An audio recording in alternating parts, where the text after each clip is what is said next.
Praise the lord. Good morning. ప్రార్థన. పరిశుద్ర ప్రేమ కలిగిన తండ్రి, నీకే వందనములయ్యా. దేవా, రాత్రంతా మంచి నిద్ర దయచేసామయ్యా. ఈ ఉదయకాలప సమయంలో మేము లేచి ఇలా ఈ మొదటి గడి నీకు అప్పగించుకోవడానికి ఇచ్చిన ఈ భాగ్యాన్ని బట్టి నీకు వందనములు, స్తుతులు, స్తోత్రములు చెల్లించుకుంటున్నామయ్యా. ప్రభా, మేము ఉదయాన్నే లేచి ముందు నిన్ను వెతికే వారంగా మమ్మల్ని చేసిన దేవానికి వందనములు. ప్రభా, మమ్మల్ని సజీవ లెక్కల్లో కాచి కాపాడుతున్న దేవానికి వందనములు. ఎంతో మందికి లేని తరుణమయ్యా మాకు దయచేసావు ప్రభా. తండ్రి, మేము ఏ పాటి వారము కాదు, కేవలం నీ కృప ద్వారంగానే మేము ఇక్కడ ఉన్నామయ్యా, సజీవ లెక్కల్లో ఉన్నాం ప్రభా.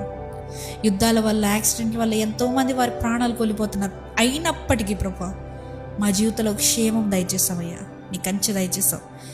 కోట్లాది వందనము చెల్లించుకుంటున్నామయ్యా. ఇదిగో ప్రభా, ఈ ప్రార్థనలు ఏకిపిస్తున్న ఎవరైనా కూడా, ఏ స్థలంలోనైనా, ఏ గడియలో అయినా కూడా ప్రభా, ఈ ప్రార్థనలు ఏకిపిస్తున్న ప్రతి ఒక్కరి మీద ప్రభా నీ అనాయింటింగ్ ఆయిల్ని కుమ్మరించమని అడుగుతున్నాం రాజా. నీ అభిషేకాన్ని కుమ్మరించండి అయ్యా, నీ ఆత్మను కుమ్మరించండి ప్రభా. పరిశుద్ధ ఆత్మదేవా, నీవే వారిలోకి వెళ్ళి ఉచ్చరింప సఖ్యము కాని మూలుగులతో చేసిన ప్రార్థన వారికి తెలియజేసి నేర్పమని అడుగుతున్నామయ్యా. ప్రభా, నీ స్పర్శ వారికి దయచేయ, నీ స్పిరిచువల్ స్పర్శ వారికి దయచే, స్పిరిచువల్ సెన్సెస్ వారికి దయచేయండి అయ్యా.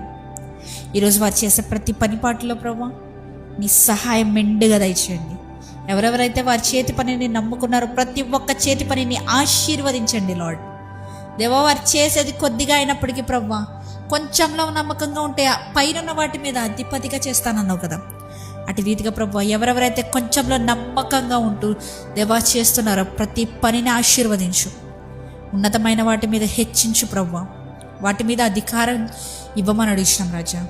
ఇంకా ప్రభా, ఎవరెవరైతే ప్రమోషన్స్ గురించి చూస్తున్నారో, జాబ్ ఆపర్చునిటీస్ గురించి చూస్తున్నారో, వారికి ఈ రోజు నిశ్చితమైతే ప్రభా జాబ్లో ఒక మంచి రోల్, జాబ్ ఆఫర్ లెటర్ నిశ్చితమైతే ప్రభా వారికి ఈ రోజునే, ఇప్పుడే, ఈ గడియనే అది మొలుచునుగా కానీ ప్రకటిస్తున్నాను రాజా. నమ్మిన ప్రతి ఒక్కరి జీవితంలో జరిగించయ్యా. అవిశ్వాసం లేకుండా విశ్వాసంతో వారు నమ్ముతున్న ప్రతి ఒక్కరి మీద నీ ఆత్మను కుమ్మరించి రాజా. నేను చూడలేనయ్యా ఎవరు నమ్ముతున్నారు, ఎవరు నమ్మట్లేదు, కానీ ప్రభువా నీవు సమస్తం ఎరుగున్న దేవుడవయ్యా. వారు నిజంగా నమ్మి విశ్వసిస్తే, ఈ ప్రార్థనలో వారు ఏకీవేస్తుంటే వారి జీవితంలో నువ్వు కార్యం జరిగించమని, ఈ రోజంతా నీ రెక్కల చాటుని కాచి దాచి కాపాడమని, ఎవరెవరైతే ఎగ్జామ్స్ రాస్తున్నారో వారికి నీ తగిన నాలెడ్జ్, నీ విజ్డమ్ని దయచేయమని నజరేయుడైన యేసుక్రీస్తు నామములో అడిగి వేడుకొచ్చున్నాము పరలోకపు తండ్రి. ఆమేన్.